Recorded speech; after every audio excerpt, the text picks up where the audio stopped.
Since the beginning, rivers have beckoned to men, and especially so in the deep reaches of the Southland, where the fascination of the great flood valleys has become a heritage among a people who are naturally inclined to view the passing hours with a complacent smile, even in the face of supreme adversity.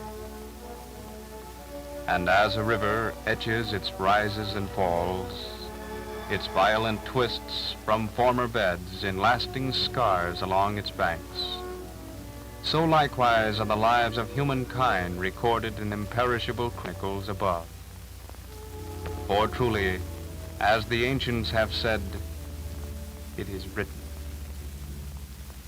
Here in the hall of human records is the keeper of the books, eternally aware of the fate of all, to whom the destinies of the humblest of the human race are as engrossing as those of conquerors.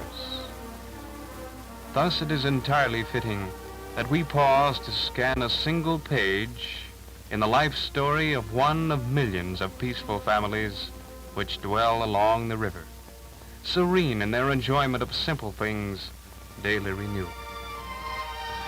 And as we watch, the moving finger notes the coming of a new and tiny addition to its number.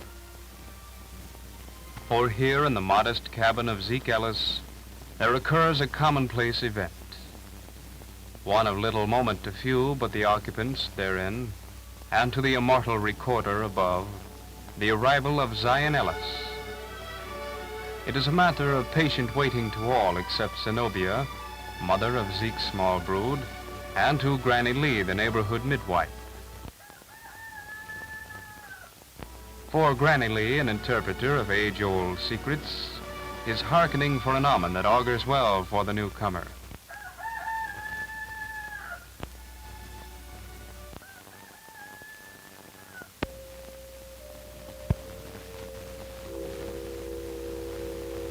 Hi, Zeke. Another boy. I reckon you wanted a gal this time, ain't you, Zeke?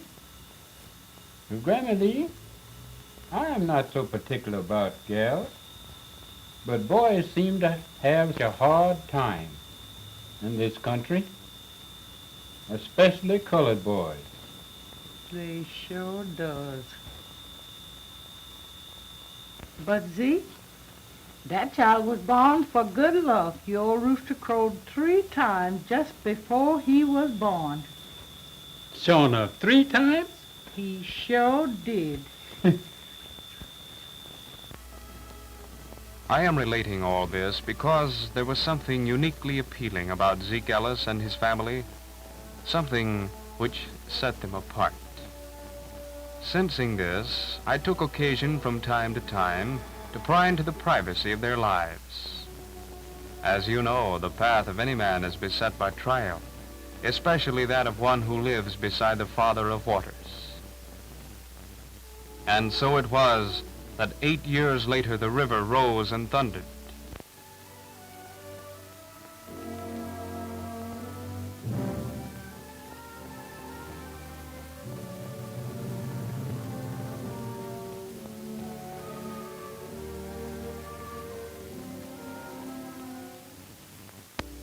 Now, when flood threatened the countryside, the rallying point was Potter's Landing, a weather general store presided over by genial Jim Potter, who owed his trade and his esteem to a keen understanding of other people's troubles.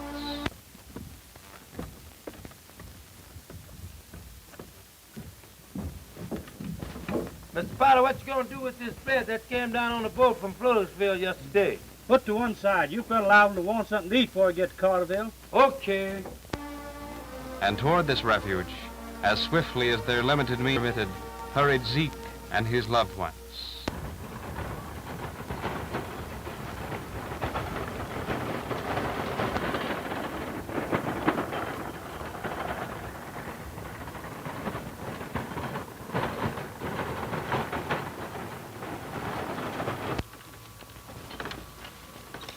Whoa, Jupiter, whoa.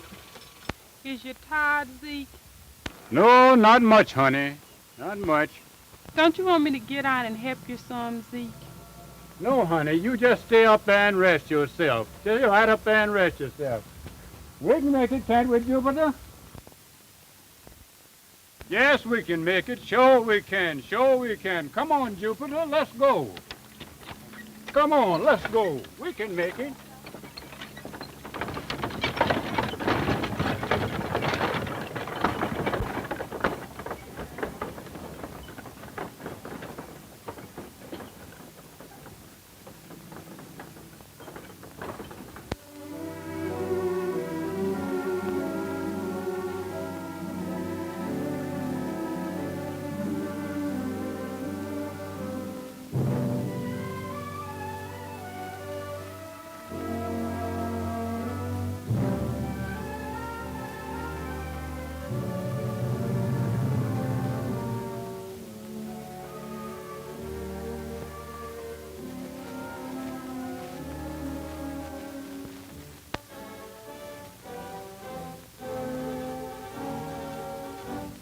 Inspector, what I'm gonna do with these sausages? Oh, I'll put 'em over there by the bread. I reckon you fellas gonna want to eat something by the time you get this all loaded up. Yes, in fact, sir, I feel like greasing my gums now. Boy, that's all you think about is eating. Oh, no, it ain't either. I think about something else. I know, sleeping.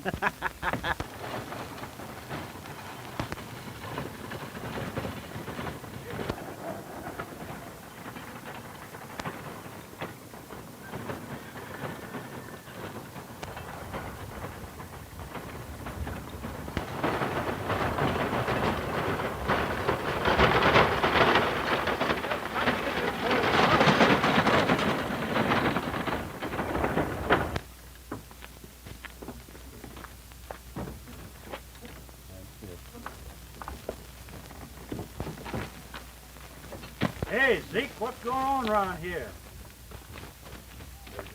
Where's the other mule, Zeke? Well, Mr. Potter, I turned that rascal out the other day to do a little grazing there. I tell you, he must run away, 'cause I ain't seen hide or hair of him since. Must have got bogged down in the swamps, Mr. Potter. Yeah, I lost a couple of them there last week myself, Zenobia. Look here, Zeke. You can't get up the hills without another mule. I know, Mr. Potter, but I just can't give up now. I've just got to do the best I can. And mules cost money, you know. Where's those kids of yours? Oh, they here. You Zebedee, Zachariah, Zion, come here, boys. Come here, quick. Zebedee, you and Zach could go down to the barn, catch two of the best mules you can find, bring them right back here. Yes. Zeke, how you fixed for grub? Oh, we got plenty, Mr. Potter. We got plenty. Pa, you know, me and Mom ate the last fish and meat for supper last night. Wow. Zeke, tell me, what'd you have for breakfast this morning? Why, we had. Pa, you know we ain't had nothing. But, Ma, don't you know me and you ate the last 2 pieces of cornbread for breakfast? Zion, you climb up on that wagon, get the biggest tow sack you can find, and throw it down here, will you? Yeah. And Zeke, listen, you take that sack and go on in the store there and fill it up with grub there, see? Take all you want to. Go on, then Zenobia, you go on with him then, and you find some sausage and some oil and some fresh bread right there by the door. And you help yourself to anything you find there, see? Go on, do that now.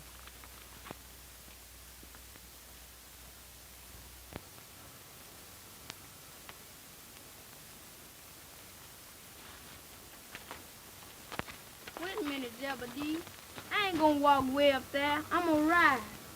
I wouldn't do that if I was you. That's a strange mule. I can ride anything with hair on its hide. Give me a lift. All right.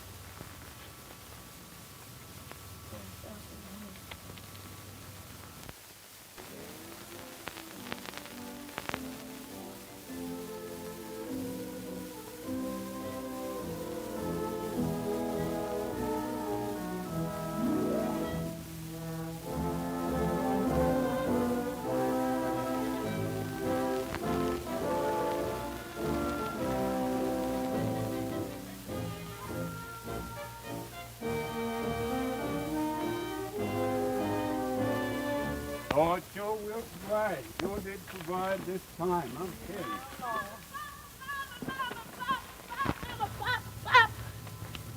What's the matter with you, boy? Where's Zachariah? The mule done thrown him, and he can't talk. Lord, I must have. Come on, Zenobia, let's go see what's the matter with that.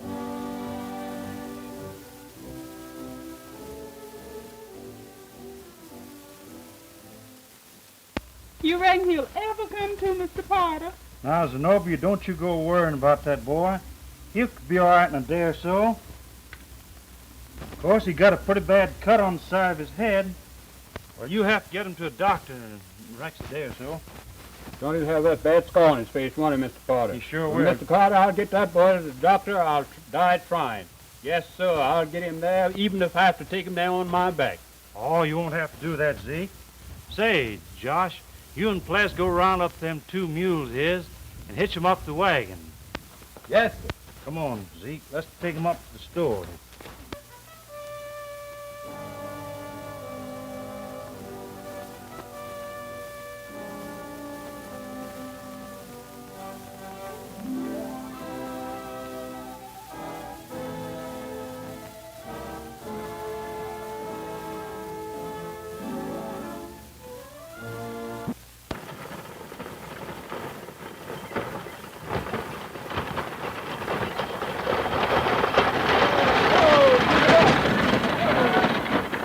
Come on, son, let's see if we can get this gate open.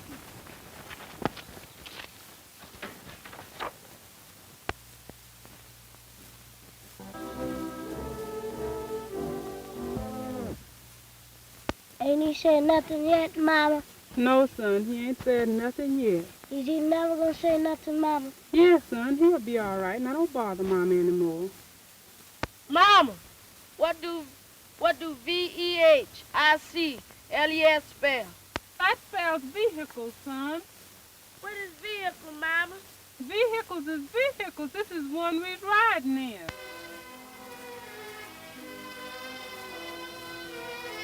And that's a vehicle. Yeah, and I've been thinking all these years that that's a wagon. Me too. But wait a minute, Pa. This paper says no vehicles on this road, and it has the sheriff's name signed to it. I can't help it, son. Whose name has got signed? This is the shortest way, and we just got to take it. Come on.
Mama's all right.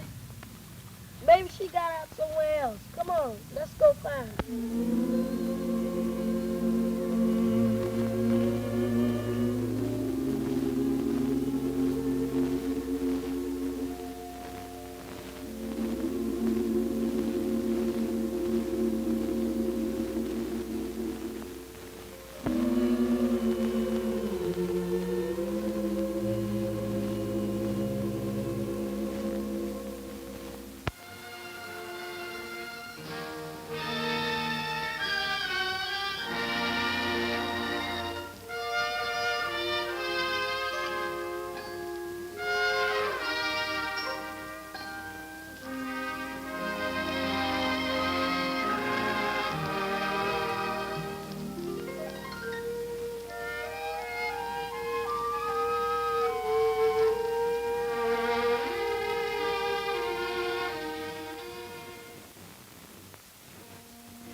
what are your names? My name is Zebedee Ellis. His is Brown. And where are your parents? You mean my mom and my papa? Yes, where are they? We ain't seen them since yesterday evening. Where were they then? We don't know. We was all crossing Whitehall Creek when the levee broke. And we ain't seen Ma, Pa, and Zachariah Simpson. And who is Zachariah? He's our brother. He got hurt at Father's Landing when the mule throwed him, and Pa tried to get into the doctor when the levee broke and dumped us all into the water. We'll find them. Won't we, Zach? Yeah, sir. You poor little fellas. Can I help you, Miss Brown? Yes, Captain Jason. These little youngsters have become lost from their parents. And I think we should do something for them right away, don't you? Why, of course. So you're two little orphans. No, sir, we's colored boys.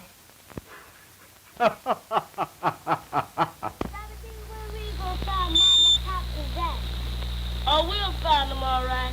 But don't you start no more crying. We'll find them. Zebedee, what makes Lebanon's break? Mama says don't nobody know that except in the Lebanon's break.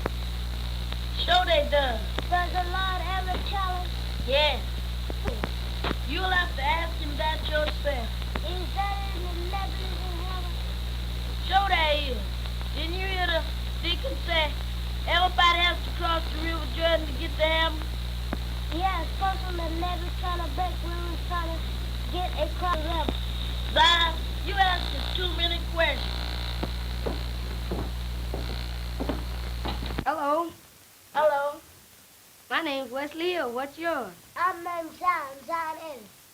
Is that so? You're so quick on the trigger, I thought perhaps you might be one of the James boys. I don't mind him. He don't know any better. Oh, that's all right. But what's your name? I'm named Zebedee. Zebedee Ellis. Does you live around here? Not on your sweet life. I'm from up north. Why, the only owls you see are on cigar boxes and in the zoo. Does the leopards break up north, too? Listen, kid, where I come from, we're lucky to get enough water to drink. We use all our extra water for making lemonade and soda pop and taking baths. I wish I was up there, don't you, Zebedee? You'll never get up there by wishing. Well, how can I get up there then? Son, don't ask so many questions. Oh, that's okay. I'll tell him. You see, kid, it's this. If you haven't got enough money to pay your way on the train, you walk. Oh, it isn't far. Just about 600 or 700 miles. Most of the big guys from down here grab an armful of freight and hobo it. Is that how you got down here from up north?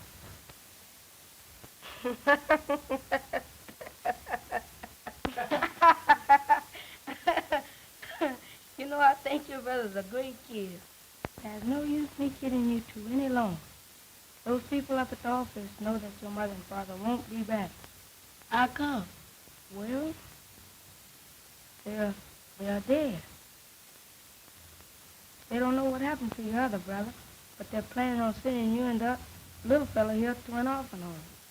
But if you take my advice, you'll clear out before it's too late.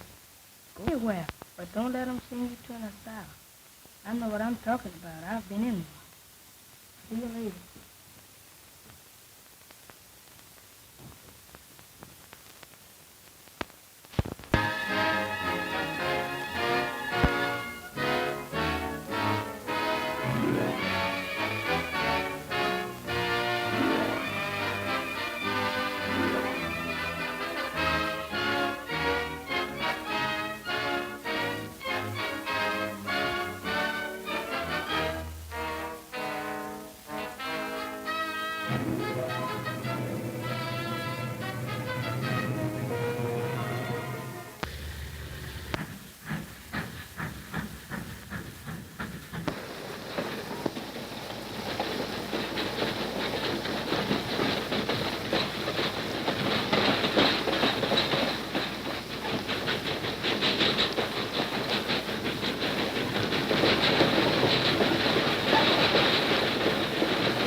Zion, we ain't got no water.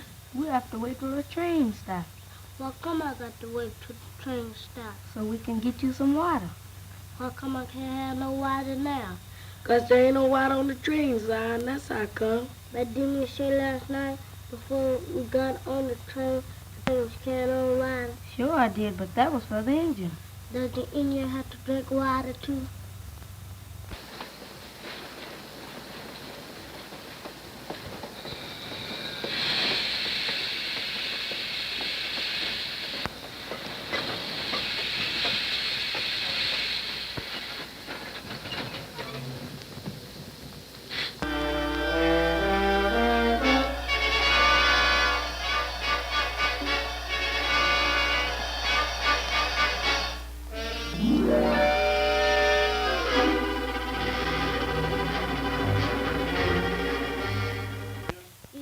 Bring you some water too, Zebedee? Yeah. Did you ask him to bring you some? Son, how come you have to ask so many questions? But did Mama say when you want to know something to ask somebody? Did Mama say that? Yes, son. She.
Zebedee, who you gonna find? Mama, Pop, and Jack? We'll find them, Zion. Pretty soon, we'll find them.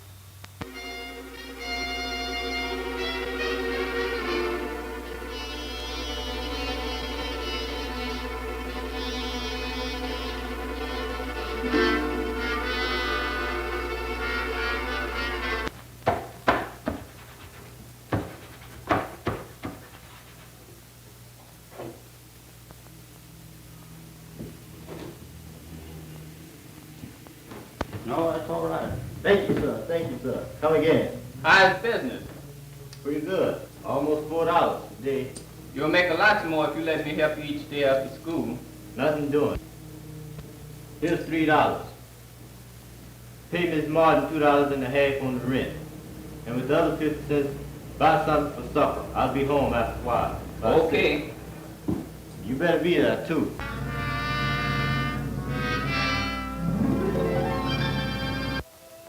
Battling against great odds in a big city, but with the inherited will to win surging through their veins, Zebedee and Zion are slowly but surely gaining ground.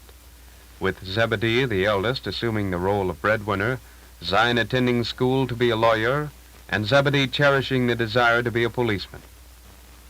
In their modest apartment, they study and plan. Zion passing on to Zebedee what he has learned in school to better prepare Zebedee for a police officer. Zebedee tells Zion of the many experiences he has during the day, serving the public at his shine chair, so Zion may know of the natural trials of life when he becomes a lawyer.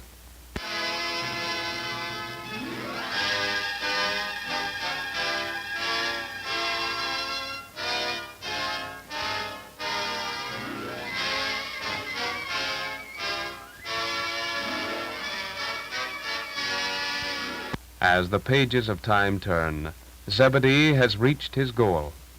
He is now an officer of the law, willingly serving the people as he did at his shine chair, thinking only of rendering help to others, and still keeping his guiding finger on Zion through his remaining short period in law college.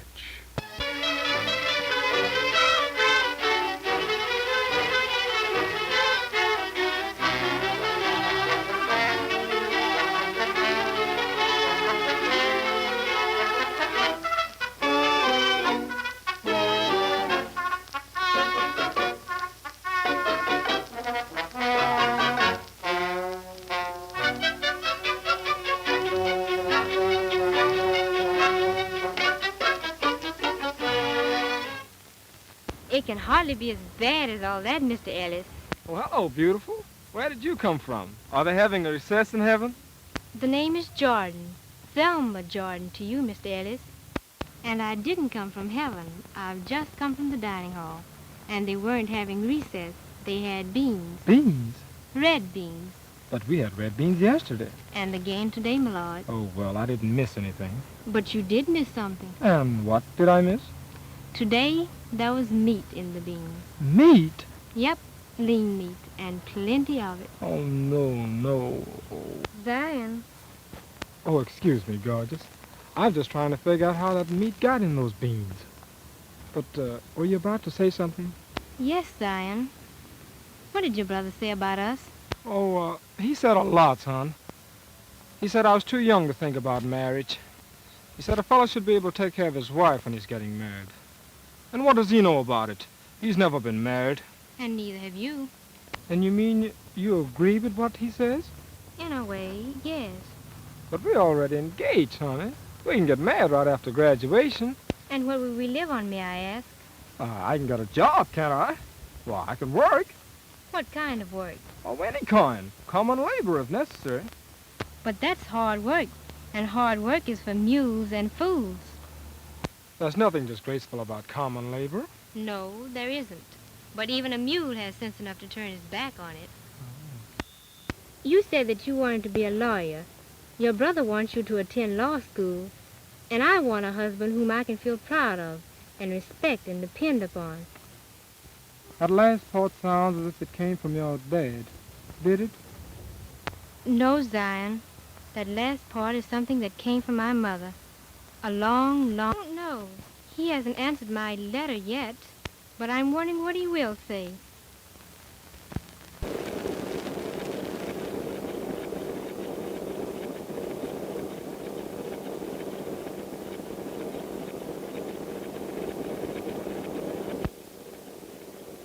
And if I hear any more about this marrying business, I'll put you across my knees and... No, you better not put that in. She's too big anyway for that. Put it this way, and if I ever hear any more... No. Just tell her I think she's too young to get married anyhow. And don't forget to enclose the usual check.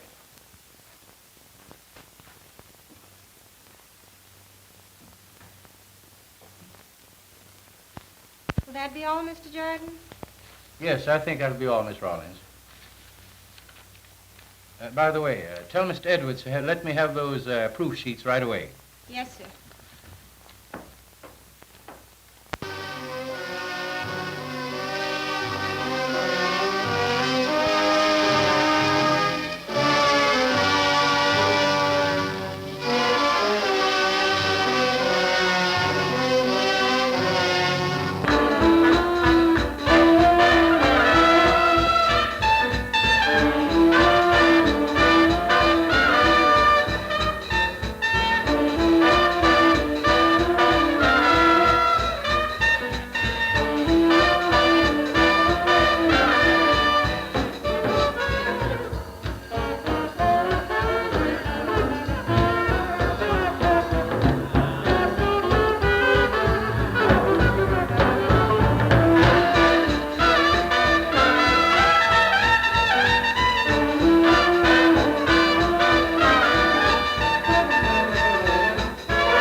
come on, y'all's time now. Come on, let me see what y'all gonna do. Come on, let's get to working. No, babe, I think we'll have a pretty good show after all. I hope so. Yes, sir. Yes, sir.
Time now. Let's go now. Let's get it to working. Come on.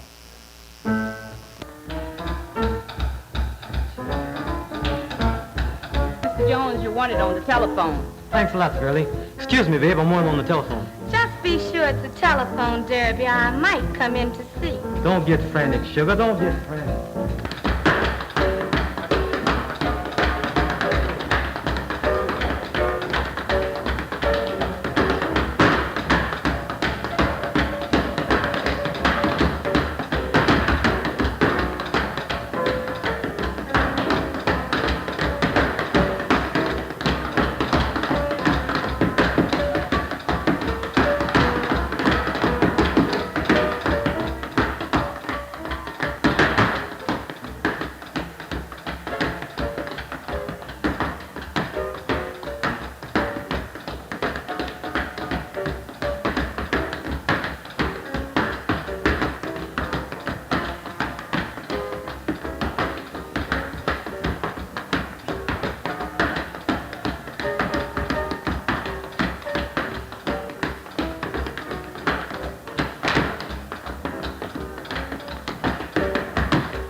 When did they get him? Who got him, Ellis? Okay, bail him out and send him right over.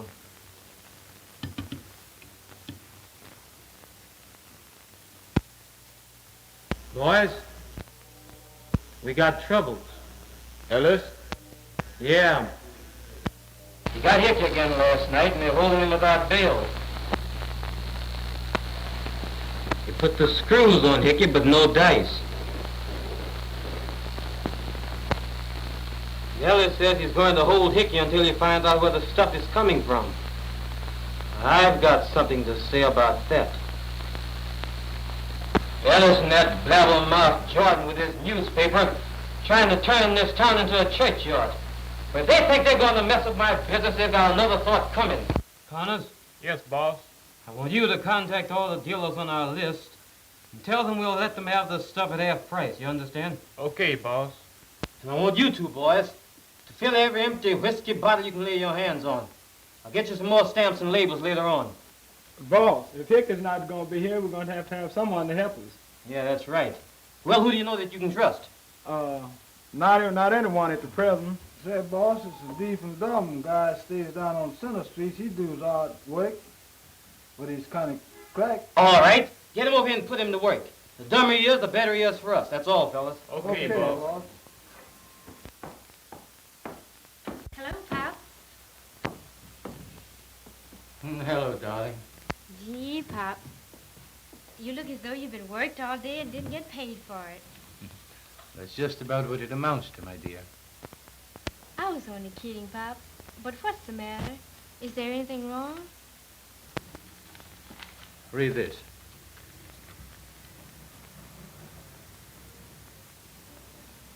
Any of them related to us? In a way, yes. We're colored people. Our... We're all related to us, Sonny. We're all colored people. They're all related to us, our people. All one blood. Yes, I know. But what has this to do with you? Your job for the police? You know, it is a job for police. But what concerns the police concerns every civic-minded person in this nation. And that, my friends, is exactly why you have been asked to come here. There is among you a minister of the gospel. The denomination is not important, for there is only one God. President of a women's club. Women must be given consideration in these matters because no race or nation can ever hope to be greater than its women. And then, a nurse whose duty it is to administer to our physical ills. A teacher upon whose shoulders rest the responsibility of educating our children. And a retired businessman who is familiar with all the ramifications of barter and trade. A young but efficient attorney at law to fight our legal battles.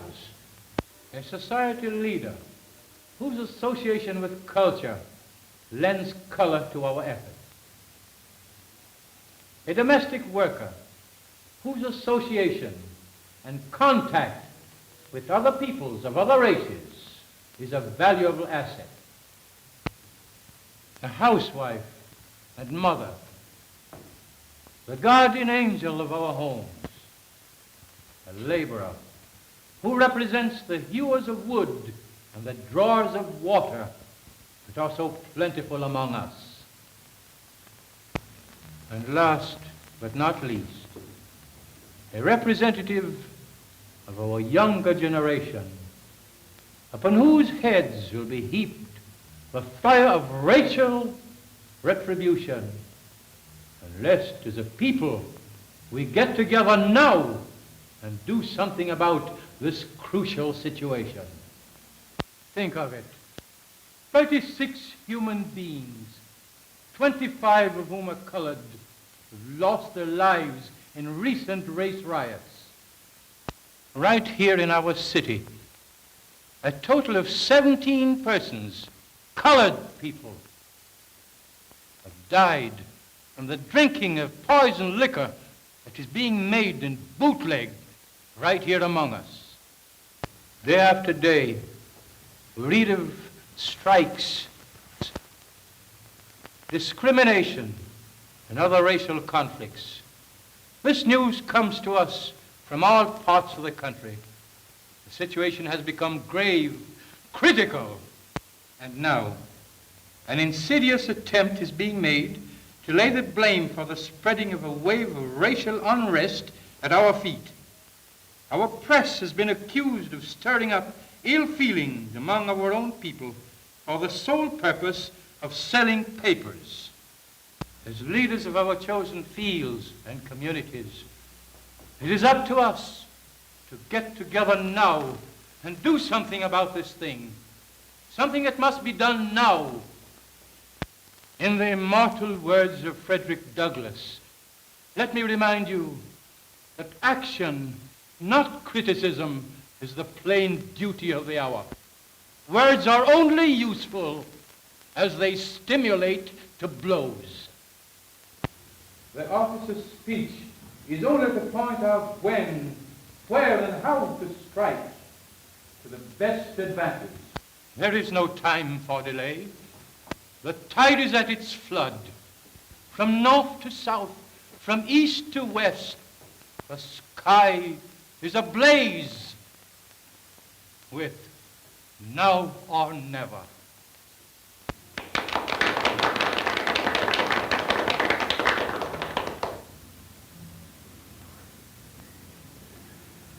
Mr. Chairman, ladies and gentlemen, I have read quite a lot lately having to do with miscarriage of justice where races are concerned.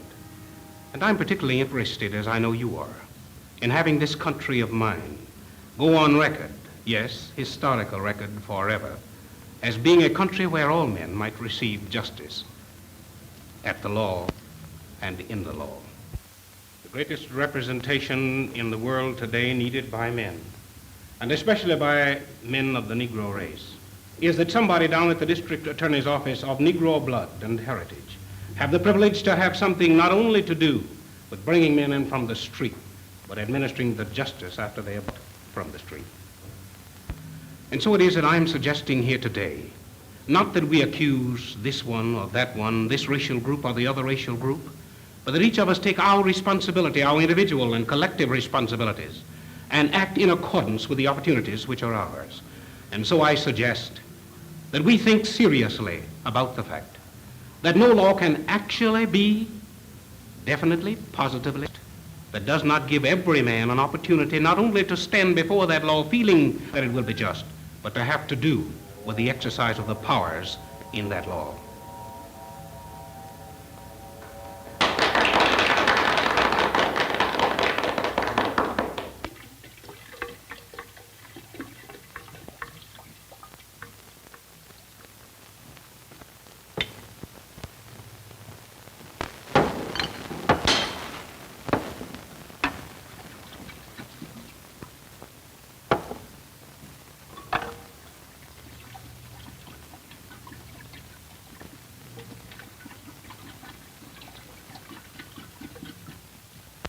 Go ahead and fill all the bottles that we have on hand. And make no deliveries to anybody unless I give you the word, you understand? What about those 6 cases to the Blue Goose? I said no deliveries. But what's up, boss? Is anything wrong? You fellas ever read the newspapers? Any more questions? No, boss. Okay, boss, but I can't see how this is gonna hurt us any. That's just why you're working for me instead of me working for you. I can see farther than you can. With young Ellison as deputy city prosecutor, handling colored cases, and his brother Zebedee has held the vice court in this precinct, why Jordan is playing a 3-way combination that even we can't beat. Jordan has been doing a lot of talking up until now, and now he's done something. Means our cue for us to roll over and play dead until things cool off. Anybody got any objections? No, boss. Okay, now that's all. You fellas hang around and take it easy. I'll be in my apartment if anything happens. Right. But what about that dummy, boss? Oh, keep him on. He ain't no trouble.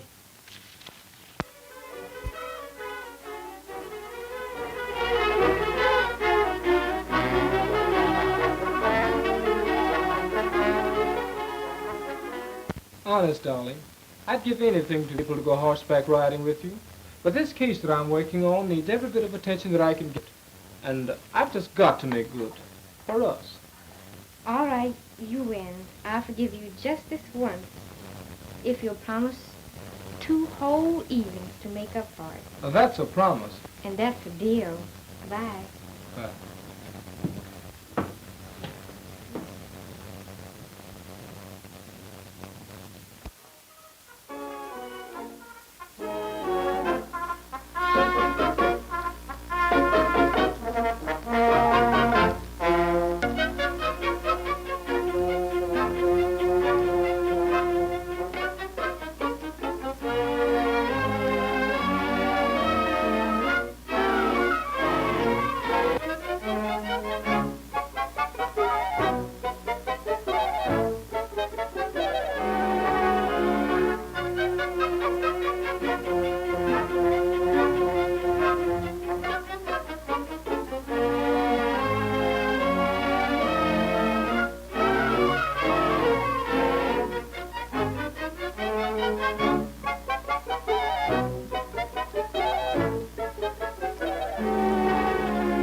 Yes, this is he. What? All right. I'll be right over.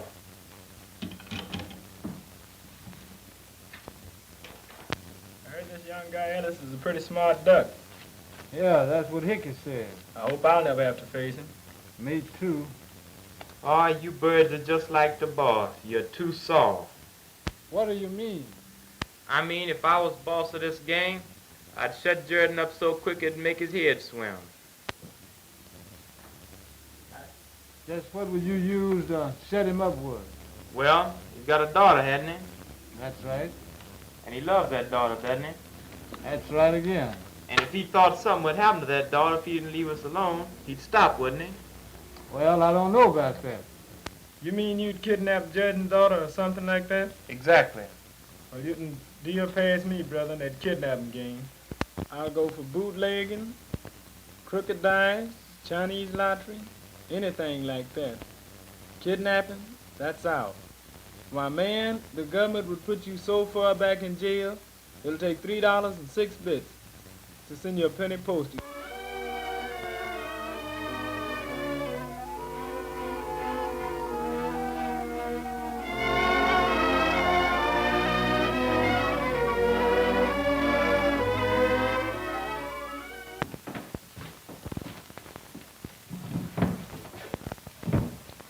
Well, boys, look like we've been out on a wild goose chase. Yeah.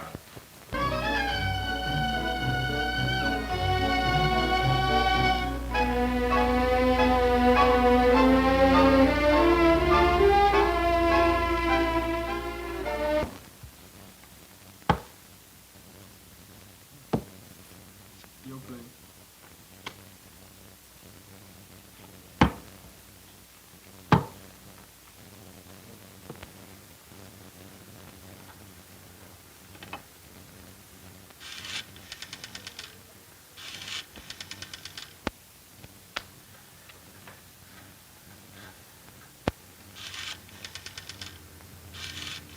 Come on, it's your play. Wait a minute, I hear the telephone. Oh, you always hearing things. There's not but 2 phones in this whole building. That's this one here and one in the other room. Just have a look-see. We'll all look together then.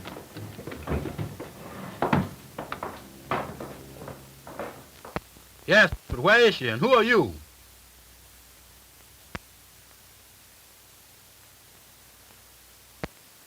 Hello. Hello.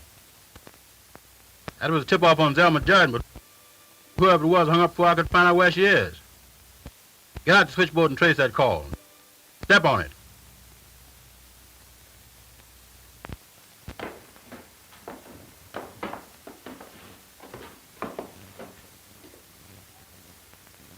Well, you satisfied? Well, I guess you're right. Ain't nobody in here. And you want to look in the storeroom now? Ain't no telephone in the storeroom. Yeah, but that dummy's in there.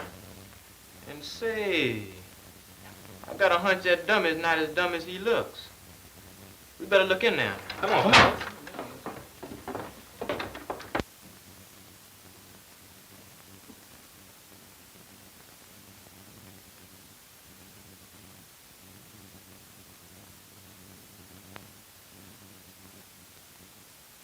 Sam, you and Joe go downstairs. I'll take care of this up here.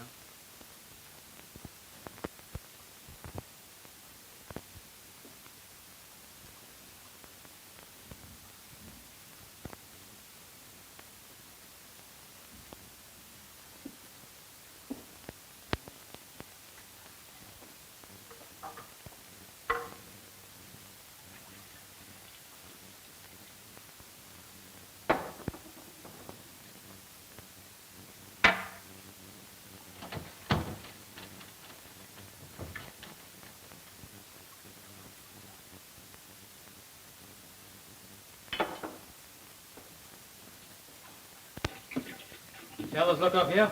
Yeah, ain't nothing up here but that dummy. How about that room? Oh, I couldn't get in there, boss. The door's locked. Who's got the key? I got a key. All right, I'll open it up.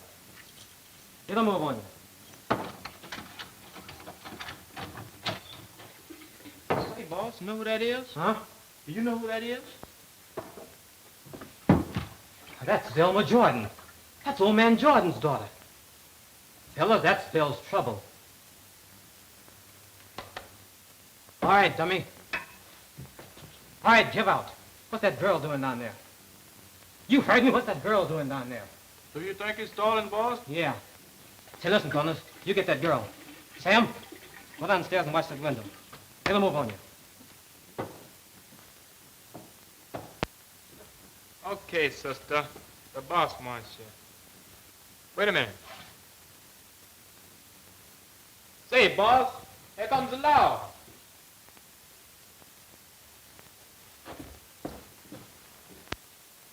Yeah? Take cover, men.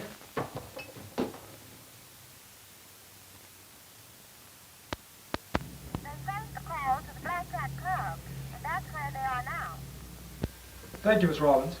Thanks.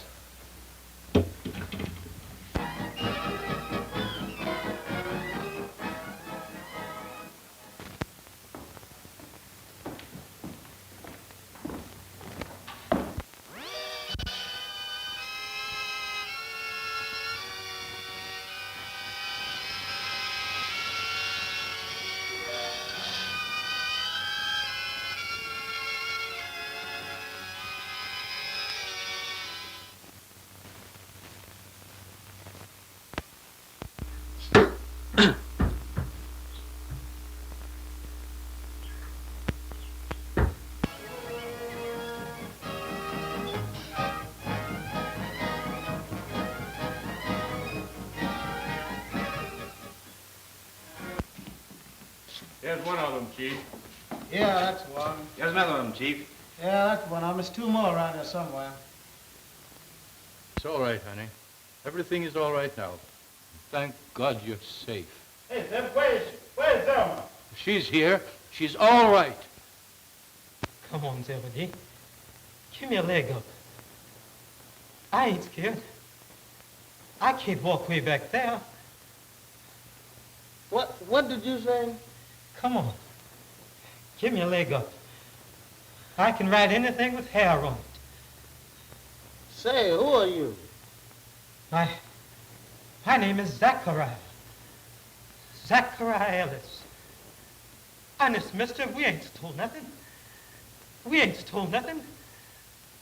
Mr. Potter told me and Zebedee to go get these mules and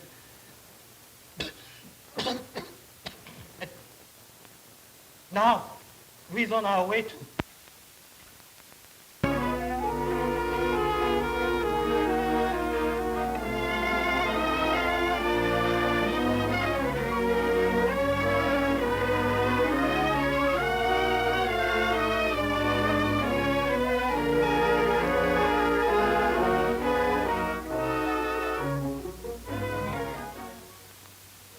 Dead, Zeb?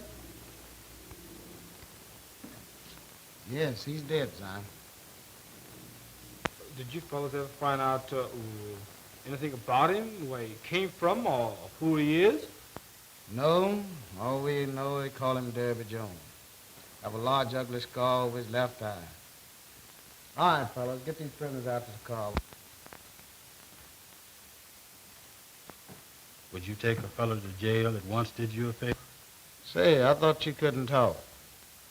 Well, that's what he thought, too. What's the meaning of this? You once did me a favor. You remember a long time ago when you and your little brother there was on a train going up north and a lad got off to get you some water? Yes, but what do you know about that?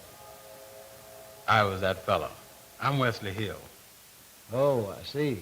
But I'm not asking you to let me go just because you did that, but my card, Lieutenant. FBI. Well, I'll be... Hold it, Zebedee. The lady present. As in the story, the survivors, Zion, Zebedee, and Zachariah, are again brought to the Hall of Justice. Zachariah, who had followed the road of careless adventures, was prevented from slaying unknowingly his brother, Zebedee, through the hands of their boyhood friend, Wesley Hill, the dummy, now a federal officer. But it is written, the wages of sin is death. God made the world and all things therein. Seeing that he is Lord of heaven and earth, dwelleth not in temples made with hands, made of one blood all nations of men, to dwell in all the face of the earth, and hath determined the bounds of their habitation. For in him we live and move and have our being. As certain also of your own poets have said, for we are his offspring. Wherefore I take you to record this day that I am pure from the blood of all men.